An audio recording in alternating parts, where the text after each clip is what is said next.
안녕하세요 여러분, 저는 스웨덴 특파원 연PD입니다. 여기는 지금 스웨덴이에요. 하늘이 엄청 맑죠? 네, 여기는 지금 저희 집 앞에 있는 공원입니다. 제가 오늘 특별한 분을 만나러 가요. 그래서 스웨덴에서 만나는 건 아니고 덴마크로 갑니다. 저희 집에서 덴마크가 정말 가깝거든요. 맘만 먹으면 그냥 점심, 저녁 잠깐 먹으러 갔다 올 수 있는 정도? 제가 그분이 이제 덴마크 공항에서 다른 나라로 가신다고 하셔가지고 제가 그분을 인터뷰하러 직접 덴마크 공항에, 코펜하겐 공항에 갑니다. 어떤 분인지 궁금하지 않으신가요? 네, 지금부터 함께 그분을 만나러 가보도록 하겠습니다. 출발!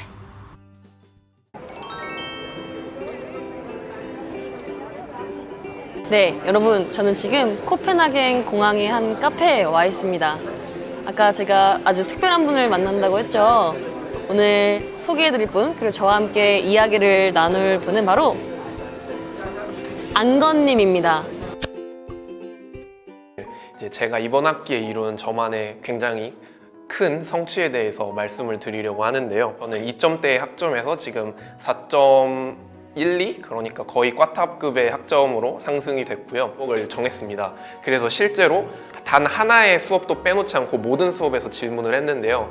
그랬더니 굉장히 엄청난 시너지가 났습니다. 여러분들이 원하시는 목표를 정확하게 설정하시고 동기부여하신 다음에 여러분만의 정확한 어떤 전략을 정해서 꼭 여러분들의 목표를 이룰 수 있으시면 좋겠습니다. 네, 감사합니다.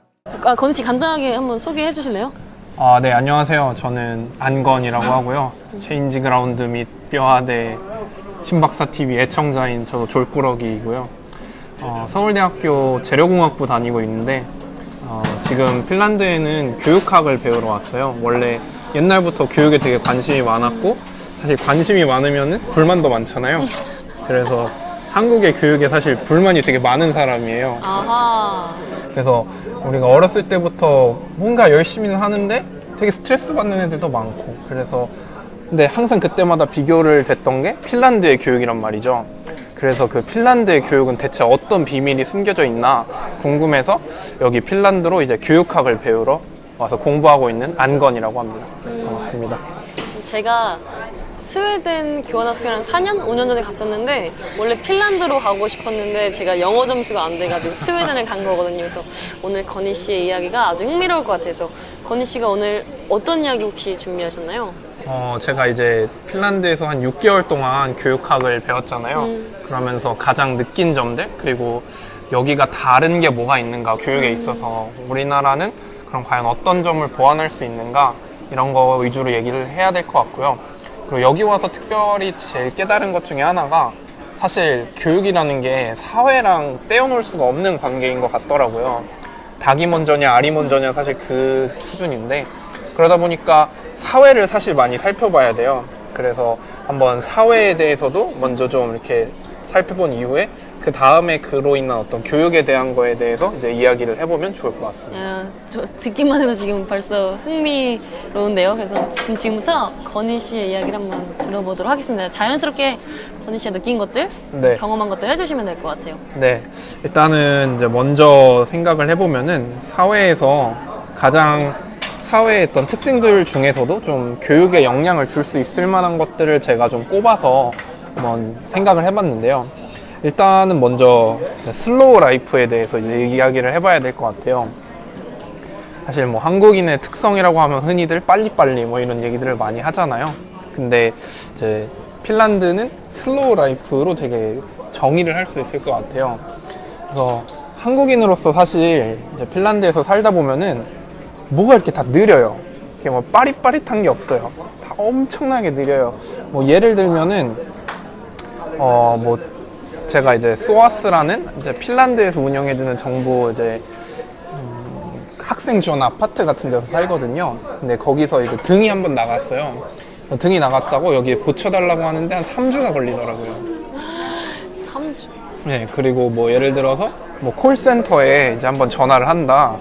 그러면은 기본으로 거의 한 30분, 뭐 길면 1시간을 그냥 통화를 이렇게 전화를 잡고 있어야 돼요. 계속 올 때까지. 지금 바빠서 네 전화를 못 받는다, 이게 계속 돌아요. 그래서 이렇게 뭐가 계속 느리고, 뭐 차들도 그렇게까지 빨리 잘 안 다니고, 그런 거 보면은 참 되게 사실은 좀 답답해요, 처음에는. 근데 이제 다시 한번 생각을 해보면은 그거를 사실 해주는 사람이 다 다른 사람들이잖아요. 그럼 제가 좀 느리다는 거는 사실은 그 사람들 입장에서는 여유가 있다는 거잖아요. 그런 측면에서 봤을 때 전체적으로 삶이 굉장히 다들 여유가 있어요. 그러다 보니까 뭐 예를 들면 차가 느리다는 것도 그 이유를 생각해 보면 차가 이렇게 가다가 이렇게 건널목에 신호등이 없는 데를 보면은 항상 제가 이렇게 기다리고 있으면은 차가 한 99%는 먼저 멈춰요. 저는 그게 너무 적응이 안 되더라고요. 항상 이제 차가 다 지나가고 나서 저희는 한국에서 건너잖아요. 여기는 심지어 출근 시간에도 이렇게 사람이 딱 오면은 차가 다 멈춰져요. 모든 차들이 다. 그런 걸 보면은 되게 뭐랄까 확실히 이 사회가 여유가 있다. 전체적으로 좀 느리게 들어가지만 그렇기 때문에 항상 여유가 있고 사람들에게 조금 친절함이 몸에 배어 있고 뭔가 그렇다라는 거를 되게 많이 느꼈었던 것 같아요. 제가 스웨덴도 비슷한 것 같아요. 제가 교환학생 했을 때도 저도 이 차가 먼저 제가 멀리서 오는데도 차가 멈추더라고요. 그래서 네. 그게 적응이 안 돼가지고 저는 막 달려갔어요. 그래서 막 감사합니다 하고 달려갔었는데 맞아, 보행자 우선인 것 같아요. 한국도 제가 최근에 운전면허를 따고 왔는데 보행자가 먼저이긴 하더라고요. 아, 그래요? 어느 도로에서건. 근데 다들 바쁘게 살다 보니까 현실적으로 다들 차 그게 다 맞아요. 가면은 이제 맞아. 보통 가죠. 여기 오면 약간 시간이 멈췄나 싶을 만큼 천천하게 사는 건 같아요. 맞아. 전체적인 라이프 스타일이 엄청 이제 천천히 되고 뭐 일단 3, 4시 되면은 모든 데가 다 문을 닫죠. 네, 밥 먹을 데가 없어요. 그런 것도 다 일종의 되게 여유, 느림 이런 거로 이제 말씀을 드릴 수 있을 것 같아요. 아 근데 이거는 지역마다는 좀 다르긴 합니다, 여러분. 그래서 뭐 스웨덴 같은 거, 스톡홀름 같은 경우는 늦게까지 여는 레스토랑도 많고 거기는 확실히 차가 서울처럼 빨리빨리 다니긴 해요. 그래서 지역마다 약간 특성이 있는데 대체적으로 한국보다는 좀 더 천천히 여유가 있는 네, 가는 그런 것 같아요. 삶이라는 거. 네, 이제 두 번째로는 말씀드리고 싶은 게 약자를 보호한다는 거를 정말 많이 느꼈어요. 일단은 제가 느낀 약자 보호 같은 경우는 첫 번째로 장애인분들이랑 무엇보다 아이 그리고 어머니, 그러니까 산모라든지 이제 아이를 이제 케어하고 있는 부모님에 대한 어떤 그런 보호가 정말 잘 돼 있다라는 건데요. 일단 첫 번째로 시내를 저는 나가면은 장애인분들이 정말 많이 보여요. 아 그래요? 네, 제가 처음에 가장 먼저 느꼈던 게 그거였던 것 같아요. 사실 생각을 해보면 한국이나 뭐 핀란드나 어떤 장애를 가진 사람들의 비율이 특별히 핀란드가 높지는 않을 건데 어떤 이렇게 사회를 다닐 때 장애인분들이 많이 보인다는 뜻은 제가 생각했을 때는 훨씬 더 이동이 편리하다. 그리고 활동을 하기가 아무래도 편리하다 이렇게 저는 받아들여지더라고요. 사실 뭐 한국에서 봤을 때는 제가 사실 군 생활을 할 때 지체장애인분들 센터에서 일을 했어서 좀 그런 쪽에 관심이 많은데 확실히 이동을 하기가 되게 어려우세요. 특히나 대중교통 같은 걸로는 더더욱이나. 근데 이제 핀란드에서 보면은 대중교통을 타고 다니는 장애인분들도 정말 많으시고 장애인분들을 위한 택시 같은 것도 정말 잘 돼 있고 그 다음에 제가 이제 스포츠 센터 같은 거를 다니는데 거기에 매일 이제 한두 시간씩은 장애인분들만을 위한 스포츠 코스가 따로 있어요. 뭐 이제 휠체어 배드민턴 아니면 뭐 휠체어 농구 이런 식으로 시간이 다 따로 배정이 되어 있어요. 그리고 이제 제가 한번 옛날에 클럽을 가서 논 적이 있었는데 거기서도 이제 절단장애인분이 클럽에서 이제 같이 놀고 계시더라고요. 사실 너무 당연한 거지만 한국에서는 쉽게는 볼 수 없는 풍경이잖아요. 그런 어떤 상대적인 약자에 대한 배려 같은 게 정말 잘 돼 있는 나라다 이런 걸 정말 많이 느꼈던 것 같아요. 맞아. 제 스웨덴에서도 그러니까 지금은 우리나라는 저상버스가 많아졌는데 예전에는 없었거든요. 그쵸. 저는 그 예전에 교환학생 때 와서 충격받은 게 저상버스가 너무 많고 휠체어를 타게 되면 이게 버스가 기우는 거? 휠체어 예, 타는 맞아요. 사람이 더 쉽게 탈 수 있게끔? 근데 우리나라도 많이 늘었어요, 최근에는. 그런 것 같아요. 네, 그래서 이런 것들이 확실히 본받을 만한 그런 케이스인 것 같아요. 그리고 또 아이에 대한 이야기도 빼놓을 수가 없는 것 같은데요. 핀란드 같은 경우는 제가 알기로는 유모차를 끌고 버스에 모두 탈 수 있어요. 그리고 버스에 2대까지 이제 탈 수 있는데 유모차를 끌고 버스를 타는 경우에는 전부 무료라고 하더라고요. 누가 무료예요, 그러니까? 그러니까 아이랑 이제 부모님이 모두 무료예요. 부모님이 무료. 네, 부모님이 무료예요. 정확하게 팩트를 체크해봐야겠지만 제가 알기로는 이제 무료인 걸로 알고 있어요. 그렇구나. 이제 그리고 아이에 대해서 정말 관대한 게 사실 이제 우리나라에서도 좀 이슈가 되고 있는 게 뭐 노키즈존이라든지 사실 막 이렇게 일하고 있는데 집중하다 보면은 아이가 막 울고 이러면 짜증날 때도 사실은 있긴 하잖아요. 근데 핀란드에서 보면은 아이들이 정말 다 있어요. 어딜 가든 아이들이 있고 이제 아이를 키우시는 뭐 어머님, 아버님들이 이제 항상 아이를 끌고 뭐 카페도 오시고 다 이제 유모차들이 이렇게 곳곳에 있어요. 뭐 저는 또 인상적이었던 거는 제가 이제 어떤 자기개발 프로그램 같은 거를 핀란드에서 들었거든요. 뭐 글쓰기 하고 뭐 자소서 쓰고 뭐 스피치 배우고 근데 거기에 정말 갓난아기랑 같이 오신 어머님이 계셨어요. 아이가 1살이었나 그랬던 것 같은데 그 세션을 전부 10번인가를 다 참여하셨는데 항상 아이랑 같이 오시더라고요. 그럼 당연히 아이는 울죠. 막 제가 이렇게 치열한 걸 하는데 아무도 신경을 안 써요. 그냥 애는 우는구나, 우리는 우리 할 거 하고 그런 거에 대해서도 정말 관대하게 아이들에 대해서 아이들은 우는 게 원래 일이잖아요.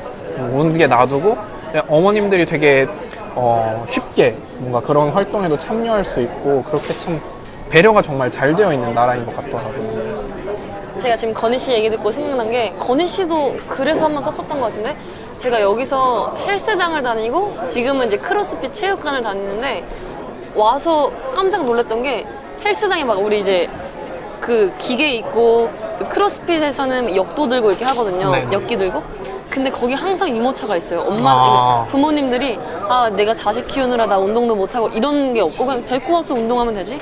대신 아기들이니까 소리에 민감하니까 그 공사 현장에서 쓰는 그 귀마개가 애기들용이 따로 있더라고요. 네네. 그 항상 씌워놓고 애기들은 유모차에 있고 엄마 아빠는 진짜 격하게 운동을 하고 그거 보면서 여기가 애들은 어차피 애들 잘하는 거고 부모님도 부모님 그렇게 생활해야 되는 거니까 그리고 누구나 다 이해를 해요. 애기가 울어도 이해를 하고. 네, 맞아요. 건희 씨 정말. 말씀하신 거죠.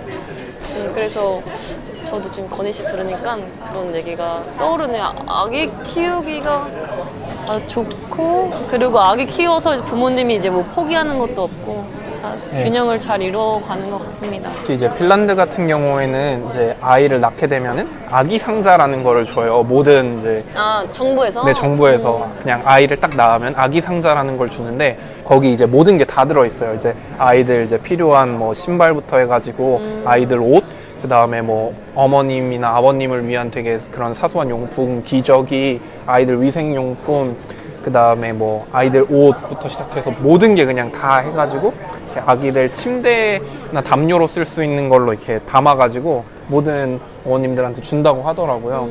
딱 그거를 받게 되면은 다들 이제 이제 아이를 키우는데 크게 어려움이 없겠구나 이렇게 많이들 생각을 한다고 하더라고요. 그거는 되게 저도 몰랐던 부분이네요. 흥미롭습니다. 뭔가 부모님들에 대해서도 그러니까 사실은 이제 제가 많이 되게 슬프고 느꼈던 점 중에 하나는 부모가 되면은 뭔가 자기 인간이 아니라 누군가의 어머니, 누군가의 아버지가 된다는 게 전 어떨 때는 되게 슬프게 느껴졌었던 적이 많았던 것 같아요. 한국에서도 보면은 뭐 그런데 이제 여기서 보면은 누군가의 부모이기 전에 한 인간이 먼저 되는 것 같은 그런 느낌인 게 저는 되게 다들 좋았던 것 같아요. 부모님들도 그냥 이렇게 아이들이 아무리 어리더라도 다들 그냥 취미생활도 하시고 뭐 자기개발도 하시고 뭐 수업에도 같이 들어오는 경우도 있더라고요. 아이들과 그런 학교 거에 수업? 네, 학교 수업에도 그냥 이제 아이들이랑 같이 들어오는 경우도 있었어요. 그런 저 것도 처음 듣네요, 이런 거. 그런 게 정말 진짜 참 따뜻하다. 그런 게 잘 돼 있는 것 따뜻하네. 같아요. 그 다음에 이제 제가 이제 얘기를 해야 될 게 고실내 국가에 대해서를 정말 얘기를 많이 해야 될 것 같아요. 이제 신 박사님께서 맨날 이제 한국이 문제라는 게 이제 저실내다 이렇게 맨날 말씀을 하시잖아요. 근데 사실 저는 뭐 한국에만 있었으니까 비교할 데가 별로 없잖아요. 그래서 이제 대체 그 실내라는 게 뭘까? 그리고 그게 뭐가 그렇게 문제가 될까? 뭐 고실내가 되면은 뭐가 그렇게 바뀔까? 이런 고민을 사실은 되게 많이 했는데 핀란드가 정말 제가 봤을 땐 고실내 국가더라고요. 느낀 거에 대해서 크게 이제 두 가지 정도를 이제 얘기를 해보려고 하는데요. 일단 첫 번째로는 먼저 대중교통이에요. 대중교통을 하면은 당연히 이제 우리나라 같은 경우는 이제 버스 카드를 찍고 이제 들어가잖아요. 그럼에도 맨날 뭐 무임승차가 많다고 항상 뭐 이렇게 뭐 광고도 하고 하잖아요. 근데 핀란드에서는 진짜 신기한 게 그걸 찍는 게 그냥 아무 데서나 찍으면 되고 혹은 자기 핸드폰으로 사서 누가 확인을 안 해요. 아무 데서나가 뭐예요? 그러니까 거기가 들어갈 때 이렇게 개찰구 같은 게 있잖아요, 한국에서는. 지하철? 네. 응. 근데 여기는 그냥 들어가는 거기 입구에 그냥 머신이 하나가 이렇게 딱 있어요. 응. 거기에서 찍는 거예요. 네. 그리고 그걸 안 찍어도 뭐 그냥 들어갈 수 있어요. 들어갈 걸어. 수가 있어요? 안 찍어도 그냥 들어갈 수가 있어요. 이렇게 막는 게 없어요. 그리고 버스 같은 데서도 기사들이 잘 확인을 안 해요. 이렇게 찍고 가는 거 아니에요? 네, 찍는데 그게 이제 헬싱키 같은 경우에는 트램에 찍는 데가 기사에 있는 게 아니고 뒤쪽에 있어요. 그래서 그냥 계속 처음에 들었던 생각이 이거 맘먹고 안 찍으면은 그럼. 이게 누가 검사를 하나 그런 생각이 되게 많이 들었죠. 근데 이제 얘기를 들어보니까 뭐 가끔 가다가 이제 검사를 한다고 해요. 검사를 해서 티켓을 안 사고 무임승차를 한 사람이 있으면 뭐 80유로 정도의 벌금을 무는데 저는 한 번 정도밖에 안 당한 것 같고, 근데 이제 흥미로웠던 거는 핀란드 애들은 그거를 검사를 하든 안 하든 언제나 티켓을 항상 사요. 그리고 이게 보통 요즘에 휴대폰으로 티켓을 많이 사거든요. 그러면은 휴대폰으로 사서 그걸 그냥 들고만 있으면 되고 휴대폰은 찍는 것도 없어요. 그래서 그냥 들고 있는 거예요. 검사하면 그때 보여주면 되고. 그리고 근데 보통 검사를 안 하죠. 근데 생각을 해보면은 그렇게 검사를 하는 인원이나 어떤 개찰구나 그런 것도 사실은 다 사회적인 비용이잖아요. 뭐 한 사람이지만 짧게라도 일단은 가다가 잠시 멈춰야 되고 시간도 일단 낭비되고 그다음에 그거를 설치하는 동안 그것도 다 비용이고, 그리고 그걸 이제 뭐 검사를 철저하게 한다고 하면은 그거 사람 쓰는 것도 다 비용이잖아요. 근데 여기 같은 경우는 그런 게 하나도 없는 거죠. 그래서 분명히 이제 무임승차를 하는 사람이 있긴 있죠. 근데 전체적으로 봤을 때 그 무임승차를 하는 사람의 비율은 굉장히 극소수고, 그렇기 때문에 어떤 그렇게 인위적으로 검사를 하는데 쓰는 비용보다 그런 게 없어도 뭐 누군가는 무임승차를 하겠지만 그 무임승차로 인한 손해가 훨씬 더 작은 거죠. 그러니까 그런 고실내를 통해서 오히려 경제적으로도 되게 도움이 많이 되는 뭐 그런 거인 것 같더라고요. 제가 저번에 뭐 스웨덴 영상 신 박사님이랑 찍을 때도 말을 했었는데 이 핀란드도 그럴 것 같아요.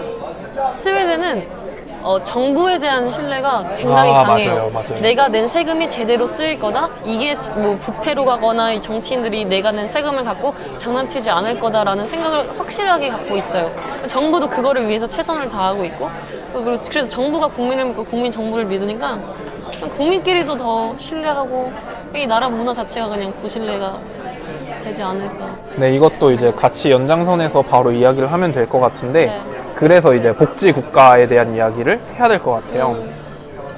이제 사실 핀란드라는 나라가 뭐가 없어요. 뭐 석유도 없고 뭐 이렇게 다른 뭐 중동 국가처럼 나라가 부자여서 복지를 막 이렇게 해주는 게 아니에요.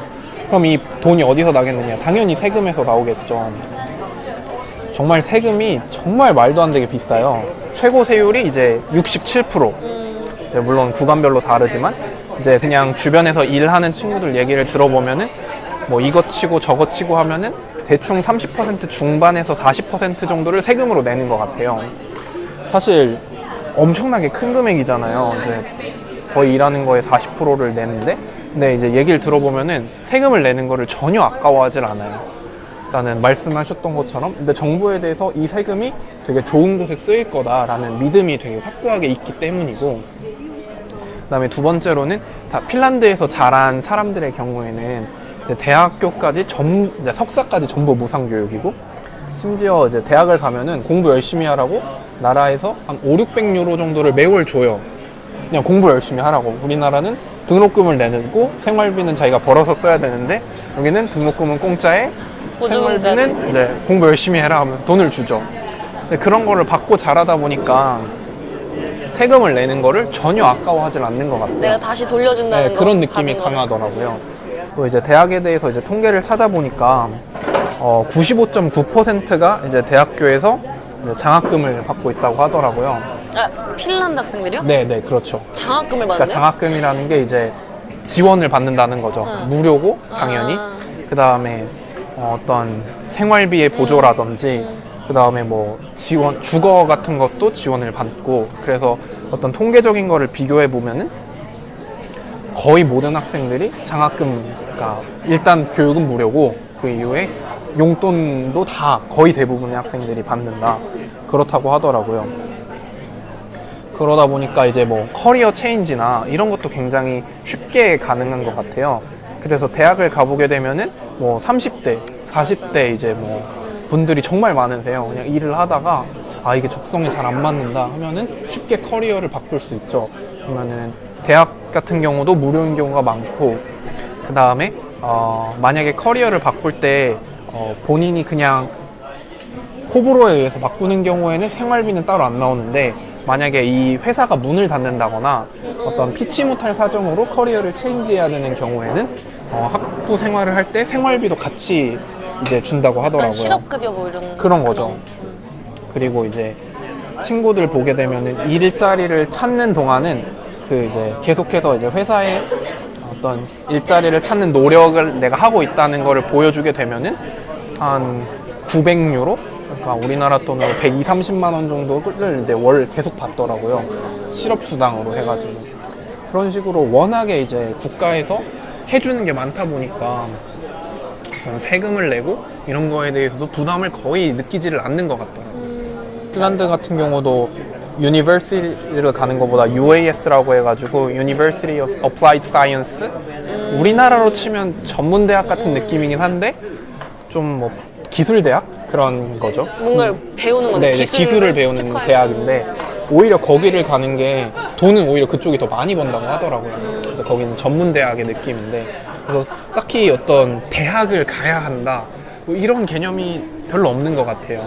그리고 이제 통계를 대충 보니까 대학을 가는 비율이랑 전문대를 가는 비율을 봤을 때 대학을 가는 비율이 45%고 이제 전문대학을 가는 비율이 55%. 그래서 오히려 전문대학을 더 많이 가고 우리나라처럼 꼭 학위를 따서 이제 대학을 졸업해야 뭘 할 수 있고 이런 분위기는 정말 없는 것 같더라고요. 그럼 혹시 건희 씨 지금 학교 다니면서 만난 핀란드 친구 중에 그 친구들은 왜 이렇게 공부를 해야겠다고 마음을 먹었대요? 보통은 이제 두 가지 정도로 나뉘는데요. 이제 유니버시티를 가는 경우는 이제 아직은 그래도 사회가 핀란드 어른 세대들은 이제 대학에 가는 거에 대한 뭐랄까요? 그러니까 지식인이 되는 거에 대한 가치가 좀 있대요. 그래서 좀 더 배운 사람이 되는 그런 게 있고, 아주 강하진 않고요. 그리고 가장 대부분의 이유는 그냥 공부가 좋아서 오는 애들이 대부분인 것 같아요. 그냥 공부가 할만하고 자기는 뭐 이렇게 배우고 이런 거를 좀 기본적으로 그런 거에 대해서 우호적인 감정을 가지고 있는 친구들이 사실은 대학을 오는 것 같아요. 그러다 보니까 확실히 좀 동기부여도 많이 되어 있는 상태고, 우리나라에 비해서 어떤 공부에 대한 스트레스라든지, 왜냐면 대학을 오는 게 정말 자기 선택인 느낌이 강하거든요. 그러다 보니까 스트레스나 이런 게 확실히 덜한 것 같아요. 졸업하고 바로 이렇게 오는 비율은 높나요? 고등학교 졸업하자마자? 아니면? 제가 알기로는 뭐 정확한 비율은 저도 통계를 찾아보지 않아서 그건 모르는데, 그냥 제 주변의 친구들을 봐도 대학을 그렇게 꼭 바로 가는 분위기가 아닌 것 같아요. 요즘 갭이어라고 해가지고 그런 말들 많잖아요. 더군다나 핀란드에서는 졸업하고 갭이어를 가지면 정부에서 돈도 줘요. 아, 갭이어 기간 동안. 네, 이제 성인이 돈을 줘요? 됐으니까, 성인이 됐고 학생이 아니면 어떤 직장을 찾고 있는 상태인 거잖아요, 원칙적으로. 그러니까 나라에서 지원금도 주니까 청년수당 뭐 이런 거. 그런 거죠. 이제 뭐 여행을 가는 친구도 있고, 그냥 이제 고등학교를 졸업한 이후에 그냥 일자리를 이제 가진 이후에 오는 친구들이 되게 많아요. 제 친구들 중에는 뭐 우편 배달을 했던 친구도 있고, 뭐 호텔에서 이제 일을 하다가 그러다가 오는 친구들은 자기가 봤을 때 좀 더 공부를 해야 조금 더 어떤 자기가 생각했을 때 가치 있는 일을 할 수 있겠다, 이런 걸 깨닫고 대학을 오는 친구들이 정말 많더라고요. 아무래도 그렇다 보니까 우리나라보다는 확실히 좀 더 동기부여도 돼 있고, 그리고 자기가 선택한 거잖아요. 어떤 능동적으로 내재적 동기에 의해서 공부를 하는 거다 보니까 훨씬 더 공부에 대한 스트레스도 덜 받고 동기부여가 잘 돼 있으니까 확실히 공부도 쉽게 잘하는 것 같아요. 제가 여기서 건희 씨에게 질문 하나. 서울대는 어땠어요? 그 동기부여 측면에서 보면? 서울대에서요. 네. 이거는 좀 많이 일단은 케바케? 그쵸, 그게 되게 심한데 건희 씨 주변. 일단 이제 생각보다 그렇게까지 공부를 좋아하는 애들이 많지가 않아요. 이제 당연히 이제 저도 서울대를 다 아는 건 아니고 이제 저도 성급한 일반화겠지만 제가 만난 친구들 중에는 그냥 고등학교 때 공부를 잘한다는 게 자기의 정체성이었던 거예요. 그러다 보니까 그 친구들한테는 공부를 못한다는 게 정말 큰 일이죠. 무서운 거죠. 나 자체의 타격인 거예요? 그쵸. 자기를 이루는 가장 큰 정체성이 공부를 잘하는 사람이었던 거예요. 고등학교 때부터. 주변에서는 그렇게 보거든요, 사실은. 그 친구는 어떤 한 인간의 자아가 아니고 전교 1등, 공부 잘하는 애. 이렇게 이제 정체성이 그렇게 부여가 돼요.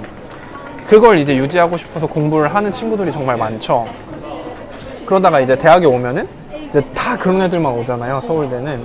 당연히 다 전교 1등 하는 애들만 올 거 아니에요. 그럼 당연히 거기서도 누군가는 꼴찌를 해야 되고 누군가는 또 성적을 잘 받고 하잖아요. 그러면 이제 그 성적이 안 좋은 친구들이 스트레스를 정말 많이 받아요. 많이 받았었죠, 옛날에. 저는 이제 사실은 그렇게까지 1, 2학년 때는 스트레스를 많이 안 받았던 것 같아요. 1학년 때 저는 좀 특수한 케이스인데 저는 공부를 되게 좋아하는 편이었어요. 고등학교 때 과학고를 나왔고 공부를 좋아해서 갔는데 대학교에 가니까 오히려 고등학교 때보다 저는 퀄리티가 더 안 좋더라고요. 대학 교육이.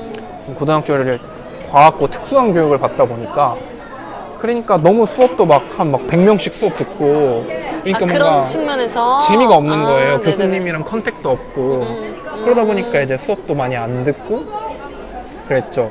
네, 저 같은 경우는 이제 2학년 때는 그래도 저도 아무래도 공부를 잘한다라는 게 정체성이었으니까 공부를 열심히 해봐야겠다 하는데 한 1년 이제 술만 먹고 놀다 보니까 공부가 안 되더라고요. 그래서 이제 2학년 때는 스트레스 정말 많이 받고 학점도 오히려 더 낮아지고 그리고 군대를 갔죠. 안 되겠다 싶어서. 오히려 우리나라에서 제일 막 이렇게 공부를 잘한다는 서울대학교 학생들도 보면은 공부 때문에 스트레스도 정말 많이 받고 오히려 그렇게 제가 봤을 때는 공부를 정말 즐기면서 재밌게 하는 학생들의 비율은 그렇게 저는 높진 않았던 것 같아요. 즐기면서 하기도 쉽지 않거든, 사실. 서울대에서. 그쵸.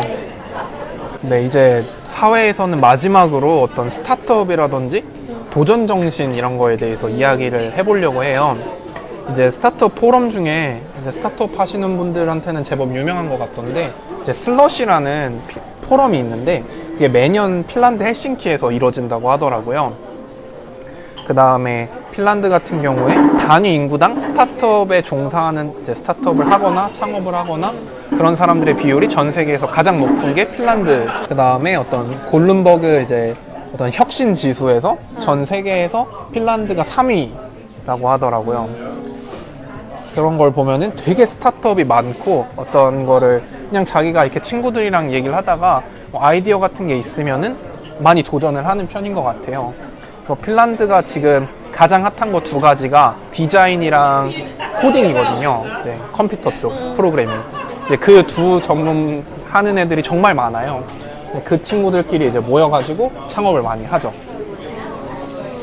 그런 식으로 정말 많이 하고. 근데 제가 되게 역설적으로 많이 느낀 거는 오히려 사회적으로 되게 도전을 많이 할 수 있는 게 뭐 도전 정신이다 이런 거라기보다는 오히려 사회적 안전망이 워낙에 잘 갖춰져 있기 때문에 쉽게 도전할 수 있는 것 같아요. 실패했을 때. 그쵸. 실패에 대한 비용이 그렇게 크지 않거든요. 왜냐면 이거 창업한다 그러면 나라에서도 워낙 많이 도와주고 그 다음에 사실 스타트업 하는 거 처음에 보면은 뭐 어느 정도 기간 동안은 뭐 돈이 안 되잖아요. 한 1, 2년 정도를 그냥 해야 되잖아요. 근데 그 기간 동안에 국가에서 다 보조금을 주죠. 왜냐면 그거는 취업을 준비하는 상태이니까. 그러니까 어떤 사회에서 도전을 했을 때 다시 돌아갈 수 있는 그런 항상 길이 열려져 있으니까 이제 뭐 오리지널스나 일취월장 같은 거에서도 읽어봐도 창업을 할 때 올인을 하는 것보다 어떤 거에 곁다리로 하는 게 훨씬 더 확률이 높다 이런 얘기가 나오잖아요. 근데 그런 걸 보면 항상 이 친구들도 보면 다 학교 다니면서 스타트업을 하거나 아니면 뭐 일을 하면서 스타트업을 하거나 이런 식으로, 왜냐면 학교를 다니거나 일을 해도 여유 시간이 너무 많으니까 한 4시 되면 집에 가니까 그때 이제 스타트업 모여서 하는 거죠. 그런 어떤 사회적 안전망이라는 게 잘 갖춰져 있으니까 오히려 도전을 하는 것도 더 좋은 것 같더라고요. 대표적인 뭐 스타트업이 있어요, 핀란드? 이게 옛날에 노키아도 그쵸, 핀란드고 노키아도 사실상 생각해보면 어떤 스타트업으로 시작한 거라고 할 수 있죠. 앵그리버드 네, 앵그리버드도 맞죠, 이제 핀란드죠. 핀란드고, 그 다음에 게임 회사에서 그 클래시 오브 클랜인가? 전 정확히 뭔지는 모르겠는데 약간 모바일 게임에서 앵그리버드랑 또 제일 큰 회사 하나 또 있는데 아하. 거기 회사도 이제 핀란드. 핀란드 회사다라고 하더라고요. 특히 게임 회사가 되게 정말 많아요. 그렇구나. 네, 그렇다고 여러분 이거 들으시고 갑자기 핀란드나 막 스웨덴 오셔서 아 여기는 실패에 관대하구나 하고 시작하시면 안 돼요. 제가 지금 그러니까 스웨덴 분들, 제 지인들 중에 스타트업을 운영하시고 있는 분들이 계시는데 저도 이 나라가 정말 실패에 관대한 나라라고 들었거든요. 스타트업 비율이 높고 언제든 내가 실패했을 때 정부가 도와준다? 근데 이번에 제 지인이 지금 스타트업 거의 지금 파산 위기에 아. 있거든요. 근데 들어보니까 한번 파산을 이렇게 맞고 하면은 블랙리스트에 오른대요, 이 이름이. 아, 그래요? 그래서 나중에 내가 다시 시작할 때 대출을 받거나 하면 제약이 많더라고 하더라고요. 아.